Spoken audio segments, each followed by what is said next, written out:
I'm Wally Guthrie.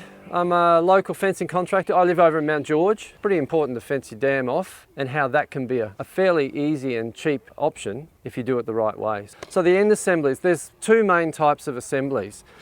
There's a pipe strainer or a pipe assembly, which we've got two types here. That's your strainer post for your waratah. That goes 900 mils into the ground, and that's your stay. So it's like a pipe stay. That's a fairly new sort of a stay assembly. And the other one is one that you'll really often see around the hills is wire stay assembly. They're usually timber, and they've usually got a wire running down to stabilise them. So one of these waratah, they're very strong, incredibly robust. They'll last a very long time, fire resistant for sure, but they're run at about $350 an end for a single end fitted, so they're quite expensive. The next one along in order of cheapest is one of these fence stay things. I've found that I quite like them. These lightweight ones, which are really only for lightweight and light tension fencing, and also temporary stuff. You know, maybe a year or two or three or four. You wouldn't want them there for a very long time. They're about $200 for a single stay, fitted. They're really easy to put in. Very, very quick and easy. So if you want something to happen fast, they're really great. But they're a little bit less on this particular model. They have a bigger model that'll take a lot more tension.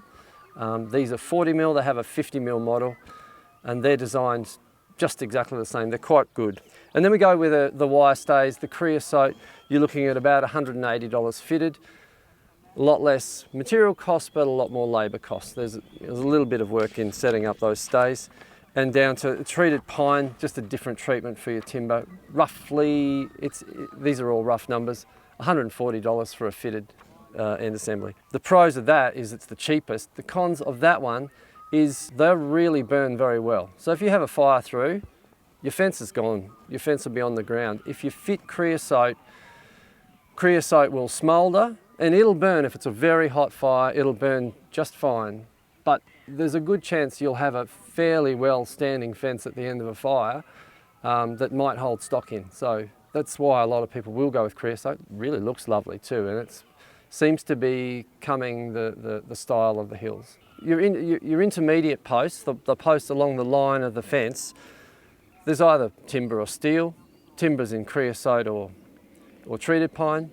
Steel is much, much easier, much better in rocky ground, so all of your star droppers, much better in rocky ground and quick and easy to set up.